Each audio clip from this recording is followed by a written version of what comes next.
I'm at the Vienna Maker Faire 2017. There are 14 degrees today here, and later it's gonna start raining. I think I could not pick a better day to come here. Let's go inside. A designer, a teacher, and a friend. His show will make you laugh and entertain you to the end. He shares his life on video for you to get inspired. He doesn't take himself too serious, so just subscribe. Love pizza, love dolls, and love Nutella. Fabio will take you around with him and show you how La Vita è Bella. Hey. Editing Fabio here. Just a quick note, I didn't really vlog at the fair. I just made a quick montage of all the things that I've seen. Keep watching.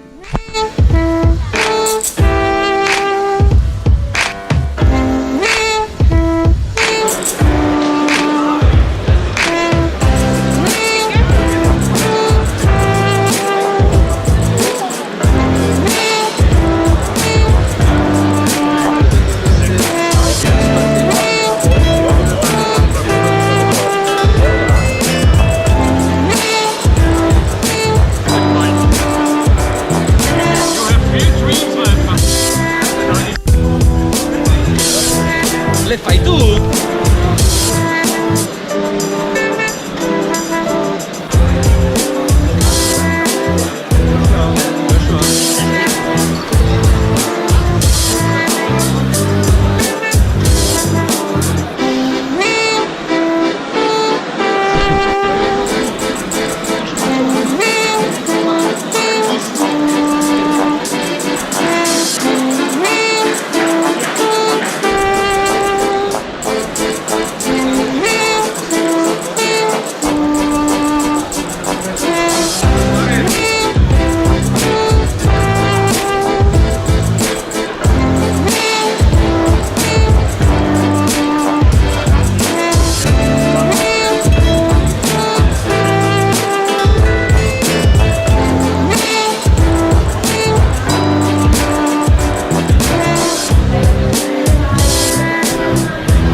It's my turn to play.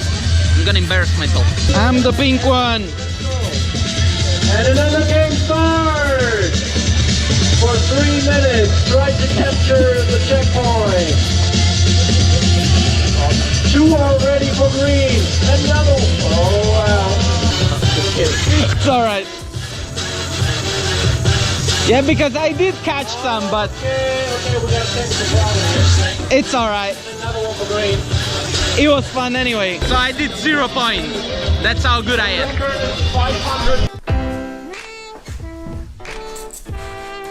So I just got back from the Maker Faire here in Vienna. These are things made for normal people to go and have a look and have a general understanding of what is happening in the world of the makers. You know, people that use laser cutters, 3D printers, all that kind of stuff. With such an event where you have so many visitors coming from all over the place, Slovakia, Bulgaria, Hungary, just make the event in English. This should be international. Probably I shouldn't be so critical, you know. I organized the event about 3D and architectural visualization with the goal of making it the event of everybody, and sometimes I feel a little bit disappointed when I see that such a big event could actually have been a little bit more international. It was just a bunch of expositors, you know, people with their own booth that you will go there, check out their technology. It was nothing special. They had a couple of lectures, but didn't look that interesting, so I stayed an hour and a half, and then I came home. I wanna address 2 questions or 2 things that came last week as a comment under my vlogs. The first one actually made me smile. I have it down there, from a guy, Luco78. He writes in Italian, but I'll translate it to you in English. Fabio, I don't understand. You work so hard on these vlogs and you still have so little views. I am not sure if this is because you're stubborn and you really want to make them, or has the vlog become a little bit like you going to the psychiatrist? Actually, I really appreciate Luco78 having this kind of a view about my work, because I do put a lot of effort in it.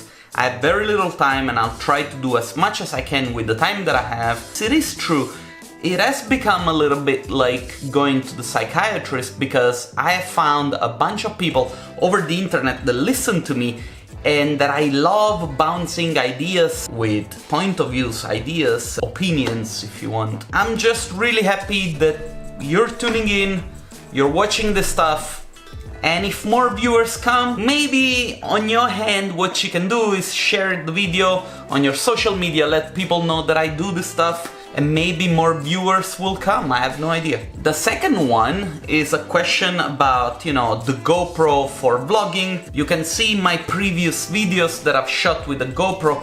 The GoPro has some advantages and a lot of limitations, especially if we're talking about vlogging. The GoPro is very portable, it's resistant, like this thing fell off my hands a lot of times, and it still works perfect. And of course it is waterproof. Given that you set the shot and you know that you're recording and the battery is full, if you're skiing or if you are on a bicycle, you're gonna get great footage. This image stabilization is not that great, but it's not even that bad. It actually works better if you're moving than if you're standing still, because if you're standing still, the sensor will try to align itself. It's basically this barrel effect that even the small point-and-shoot camera have. If we talk about the disadvantages, especially if it comes to vlogging, I really don't know where to start. It's a little bit unreliable. Sometimes you don't know in which function you are, although you see it and there is a shot that you really want to take, like you think of something and you just want to start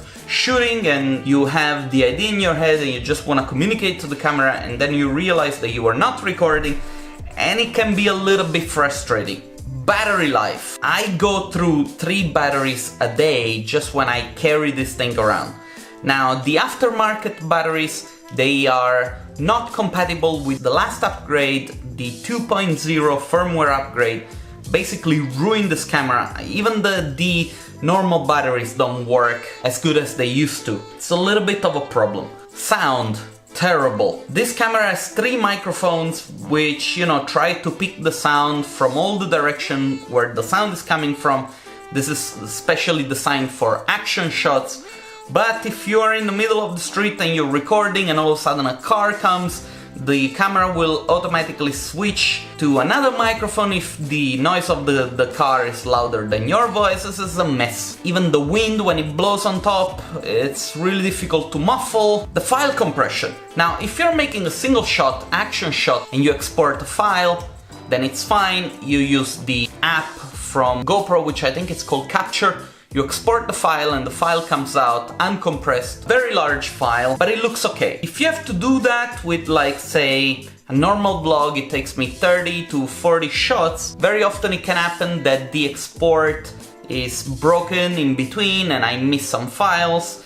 So it's something that I really have to supervise, and of course it takes a lot of time also to do the export. So it's not a convenient thing for vlogging. No flip screen. If I'm trying to frame myself, like if I want to do a dynamic sort of like sequence where I get into the frame and I want to see if myself I'm into the frame, I have to go behind the camera, and the camera is very small. Sometimes if it's against the wall I cannot go behind it, so there are limitations also to that. And of course if I'm vlogging and I'm talking to the camera, I want to see what it's happening, so having a flip out screen will be perfect, but of course it will change the format of the camera. So, is the GoPro good for vlogging? If you have nothing else, like I am at the moment, I'm going around with this and I'm trying to make it work. You can use it. Is it optimal? No, absolutely not. If you have a chance, invest in a very cheap point and shoot with a flip-up screen. It will work and serve you better than this. I think this is everything that I have for today. See you next week.